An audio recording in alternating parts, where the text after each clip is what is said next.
Indie Shooter. Brought to you by Akidio, Band Pro Film and Digital, Blackmagic Design, and Carl Zeiss.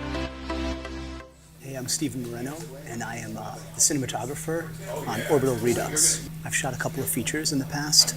I've shot a lot of multi-camera shows. I've shot some doc stuff, but I've never shot a multi-camera live scripted narrative show. On Orbital Redux, we have 5 handheld operated cameras and 5 micro cameras that we use on like pocket sets and planted around the ship.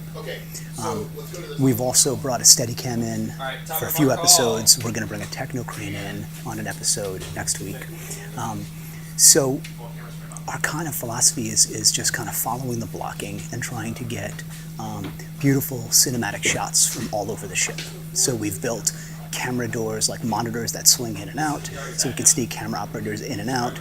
And I think we're constantly working to surprise the audience and deliver shots that feel like, that make the audience wonder, like, how do they do that? So we flipped the 360 line. We added a what we call a shadow box to show space behind them. So really, we're just trying to create the most cinematic narrative show we can with as much flexibility as possible. The micro cameras that are planted around the ship and also on the pocket sets, they're controlled by the ATEM. So we can bring the gain up and down on those, and we can also control the color temperature. And we can actually kind of color correct that on the fly. We can dial in the lift, gamma, and gain.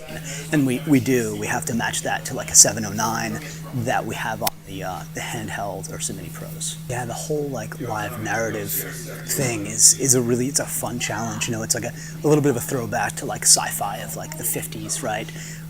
This like live sci-fi feeling is so exciting. The challenges are, keeping it looking cinematic. Like, we don't want to like blast the place with light. We're trying to edge light all around. So it's contrasty, and it looks like interesting and cinematic, and it's not flat. I think being able to move around the ship and get our shots so we have our coverage is another huge challenge. And I think the actors are just like working with us, and it's a dance to get everyone in the right place at the right time, so we always have shots to cut to. We built a whole bunch of looks into the show. There's like a baseline day in space. There's like a moodier evening in space. Right now it's day in space. Every episode we kind of fine tune and change depending on where they are in the ship, or sometimes we're liking things a little moodier, sometimes a little brighter. So we also have all alerts for when things go like haywire. We have hacked looks. Our lighting is it's a lot of quasars. It's like a halo of quasar T8 globes. Quasar crossfades underneath the floorboards. It's sky panels overhead and 2 Kino Selects by the pilot and the co-pilot. These pocket sets also have a combination of quasars and Intelitech lights. Everything is all connected to DMX. I think every episode we're trying to do like more crazy fun things, like we're trying to challenge ourselves and up the ante, and I don't know where the end is, but maybe this is how we evolve as filmmakers, right? Like on this episode, they spend a lot of time in the back of the ship, and then they come to the front, and then they kind of split. So I think we're gonna have to ride some controls on the DMX and bring up the back a little when they're back there, and then as they come forward, bring that down or bring the front up, and then bring that down and kind of even it out. So as we move through each piece of each episode in the blocking, we have to change lighting live with the actors and with the cameras. Honestly, the Blackmagic cameras and their ecosystem with the ATEM have been perfect for the show. Being able to stick the micro cameras in different places every episode, being mobile. The Ursa Mini Pros are built for handheld. They're really ergonomic. Their EVFs are amazing. They really give us the flexibility to move around the ship and hide cameras around the ship. And the way they all play with the ATEM, and we can control the micros from there, has really been awesome. And we're shooting a little warm. We're at 3,600 Kelvin, but our lighting's mostly at 3,000 Kelvin for our base level, so everything's a touch warm. As we talked about, the ship being a warm ship, it's home to the astronauts. This ship has its own kind of persona and personality, and I think warmth felt right. It's not like the cold space show. However, like the ship takes damage on this episode, so we're gonna shoot light through we're gonna pop holes in the hull and shoot like HMIs through, so it's like cold out. Like I think space outside is like cold daylight. Every time we have new ops, I mean, I think there's a little bit of a curve. We have a full day of rehearsals, and then we rehearse all day, and we go live in the evening. So operators really, I mean, we're kind of pulling from a pool of ops that we work with all the time, and a lot of really talented filmmakers and great DPs have come on to shoot the show with us. So, you know, they just kind of jump in and fit in, and we give them the quick walkthrough, and you know, they kind of figure it out.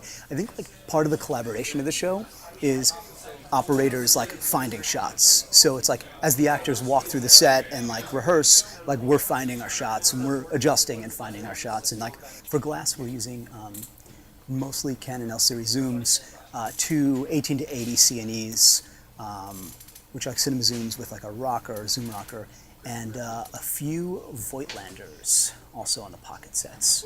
Operators are pulling their own focus off of the barrels of lenses. So operators are, you know, operating and pulling focus and zooming with like their fingertips on DSLR zooms, essentially. And I think that like a lot of young filmmakers, like that's how we're cutting our teeth these days. I think like 10 years ago or 15 years ago, like an old school operator, like maybe would have a little trouble doing that. But, you know, we started with like full frame 5Ds with 70 to 200s, and like you're chasing that focus and like you get good at it. And I think that's like maybe part of the evolution of like the indie film world and the DSLR revolution, is that we're challenging ourselves with like smaller budgets to do like bigger things, and maybe it makes us better, you know? I think it makes it easier. I think if you're used to doing something that's like more challenging, when you have an AC pulling focus for you and you can just focus on operating, you're a better operator. You know, if you've challenged yourself already with like focusing and zooming with the still lens with like your fingertips, once you have an AC and like it's a cozier position, I think it's easier to just focus on operating. Makes you a better operator. We tape off our tally lights, so talent doesn't know. I think it's just in the blocking. So, you know, I feel like this is like a play. You know, this show's like a play, and it's like a play for the actors, and it's like a play for the operators. Like we're all players in this play. You know, we're all like part of the show. We're all part of the dance, and it's a really cool like collaboration of everybody. You know, finding our shots, actors finding their blocking, and the director finding his groove, me finding the lighting cues. All of us really kind of working together in chorus to really like make something like live and fresh and like pretty and like emotional and good, hopefully. Indie Shooter, brought to you by Akidio, Band Pro Film and Digital, Blackmagic Design, and Carl Zeiss.